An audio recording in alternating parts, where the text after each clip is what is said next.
So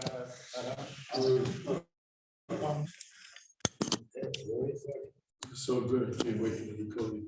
Yeah, bracha you say when it starts recording. Okay, Erev Tov. Good evening, everyone. So last night we started, be more careful tonight, it's being recorded, but last night we started the controversial topic of newspapers on Shabbat, etc. So we mentioned the concept of shtarei hedyotot. That Chazal made a gzeira on documents, primarily financial documents, loans, contracts, this sort of thing, which they said a person should not read them on Shabbat. Why? One of two reasons. Either because this is part of the category of Mincha b'davar davar, meaning sort of weekday activities, things that we think about personal needs, which one is engaged in during the week, but one should not be speaking about on Shabbat.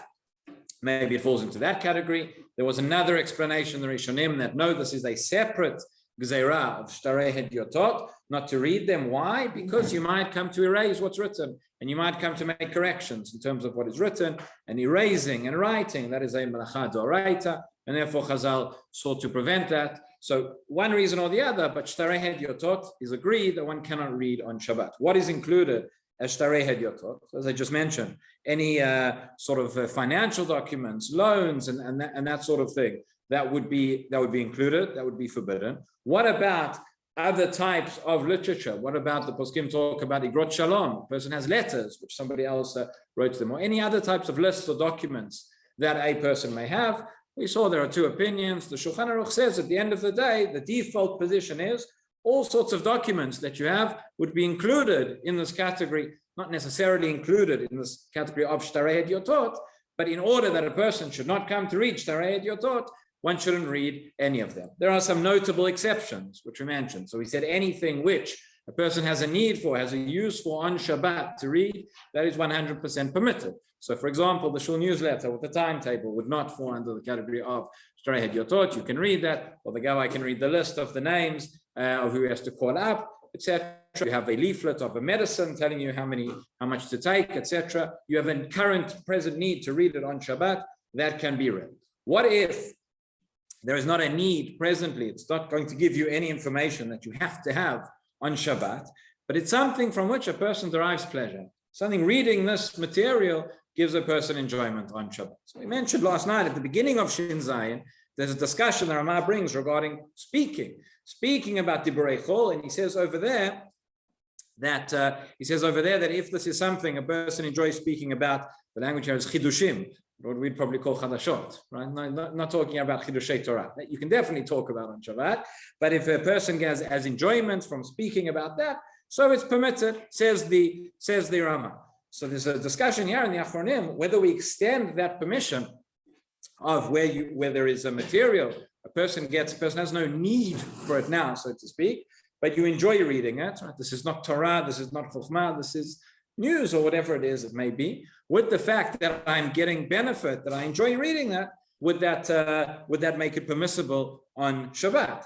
So the Magen Avraham says yes. He extends the svara that the Ramah said in the name of the Trumat Hadeshen by Diburim of Chol, includes it to reading these materials as well.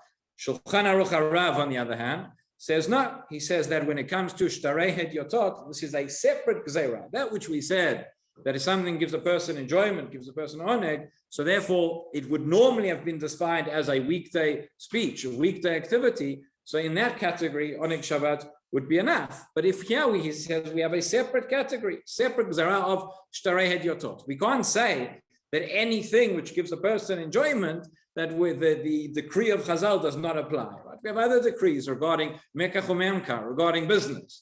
Right? You're going to say that a person, for instance, making the sale, presumably that would be oneg for him. Right? That would be enjoyment. But we don't say no. There the gzera of mekach umemka doesn't apply. So he says the gzera of shtarei hedyotot would still apply, even if it's something which gives somebody oneg. That's the Shulchan Aruch Harav. So that is a big machloket in the Achronim, which we'll come back to in a moment, because that will be relevant for the newspapers as well. Before we get to the newspapers, what about books?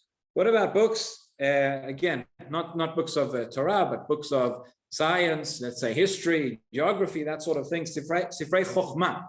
Would that be included under this category of of Shtarei Hedyotot as well. So I saw Rav Elyashiv says as a svarat to say that when Chazal said Shtarei Hedyotot, they meant to say documents. You have pieces of paper, you have scraps of paper, which are things which by their very nature are going to change. A person takes them, writes on them, erases, writes again. But something which is a book, that is a different form. That is not something which is fits under this category of Shtarei Hedyotot, and those would be separate. Rabbi Elyashiv says such a svara. Truth is, it doesn't really fit so well necessarily with some of the Rishonim and some of the Achronim on the Sugya, seem to include books in it as well. But there's an interesting machloket that takes place here between the Rambam and the Rashba regarding Sifrei Chokhmah on Shabbat. And it's counterintuitive. It's counter to what you might have thought. Because in a number of other places, the Rambam and the Rashba have machlokot regarding reading, learning, sort of external wisdom, where the Rambam is more in favor of it, in addition to Torah sources, and the Rashba is more opposed to it. But over here, interestingly, it's the other way around. The Rambam says, he writes in Perusha Mishnayot, that on Shabbat you should learn Torah. Shabbat's the time to learn Torah. It's not the time to learn other things, Sifrei Chokhmah, etc. And he says, therefore, maybe it would be included as part of this Zerah of Shtarei Hedyotot. According to the Rambam, ideal not to read, not to engage in other works. The Rashba says, no, it would be permitted. This is not part of the Gzeirah. If a person is reading, though you don't have a need, again, you don't have a practical purpose for reading this information now. But the purpose is that you are learning, that you're enriching yourself, you're enriching your knowledge, you're enriching your understanding of Hashem's word. And he says that would be permitted. The Ramah actually writes in a tshuva, in one of the tshuvat of the Ramah, he says that he learned philosophy on Shabbat. He says that was the time that he learned it. He says throughout the week, I only learned Divrei Torah. And on Shabbat, when everybody else was going for a walk, that was the time that I sat and I learned from the Sifrei Philosophia, etc. But so the Shulchan Aruch here says the following. He says regarding Shabbat, he says, Asur le'mod b'Shabbat. This is an example of why you can't take half sentences and take quotes out of. You've got to read the full sentence. If I just stop there, so the Shulchan Aruch says you can't learn on Shabbat. What does he say? Asur le'mod b'Shabbat v'Yom Tov zulat b'divrei Torah. He says if it's not divrei Torah, you can and you should be learning on Shabbat and Yom Tov. But he says v'afilu b'sifrei chokhmot asur. Even books of other wisdom, he says that is forbidden. That is opinion number one. That is the Rambam's opinion. But he continues, Shulchan Aruch, he says, Yesh mi shematir v'albi svarato mutar la'abit be'itzrolob b'Shabbat. This is, he says, there are those who allow it, that is the Rashba, and according to the opinion that you can learn, you can read from books of science and astronomy, for example. So he says you can use this implement, this instrument, which is a tool for learning astronomy. The Mishnah Berurah explains. He says, what's the difference if it's in a book or if it's in an instrument, whatever it is? If you're allowed to learn, you're allowed to do it. Again, what seems to be the main reason behind the machloket over here is that whether the primary activity on Shabbat, the time is dedicated for learning Torah. You're going to be learning other things. That's taking away from that. So that's the machloket between them. And this could extend in terms of reading other books, etc. Books maybe which we would not classify as Sifrei Chokhmah, but Sifrei Hana'ah, books which a person reads for enjoyment, is that, as we've seen, that's machloket. There are those who say, if you enjoy it, you get oneg Shabbat from it, so that could be a reason to allow it. Others say no. I think I saw Rav Rimon brings in his sefer. I've heard this from a number of other poskim as well, but when it comes to this question of, can a person read these other books, etc., on Shabbat, the question is, what's the alternative? If a person was not going to be reading it, what would you be doing? If the answer is, if you were not reading it, you're going to be sitting and learning Torah. So obviously that's better. If you're going to be engaged in something else, which is, and this provides you with an opportunity, to relax. This provides you with some wisdom. So then that's okay. All right. What about the newspapers? So this goes back. Rabbi Wein told me yesterday that the Netziv used to read the newspapers on Shabbat. So that's a good. We've got yesh ilan gadol litlot alav. But the interesting the poskim discuss the Shvut Yaakov says has a svara to say why he thinks newspapers are permitted, which probably wouldn't apply today. Which is, he says in his day, a person's allowed to read the newspaper because there is important information in it that a person has to know. There are wars going on and things that are happening in the world. And there's important updates, important information a person's only going to know by reading the newspaper in terms of that's going to have an effect, a direct or indirect effect, in terms of saving lives, in terms of saving property, knowing where the war is and what's going on, etc. Nowadays, once upon a time, people got their information from the newspaper, once a day or once a week, whatever. Now, we get the information once a minute, the way that it's available. It's hard to say that there's necessarily a practical need. A person's going to read the newspaper on Shabbat. He's going to find something out then that he needs to know then that he wouldn't have known in another way. That's maybe a little bit that sign that times have changed. But that's the Shvut Yaakov. The Yavetz also brings that. And interestingly, he brings two reasons. He says why reading a newspaper would be permitted on Shabbat. One is because there's that information that you need to get. But the second reason he says is because people enjoy it. People enjoy reading it. People get benefit from it.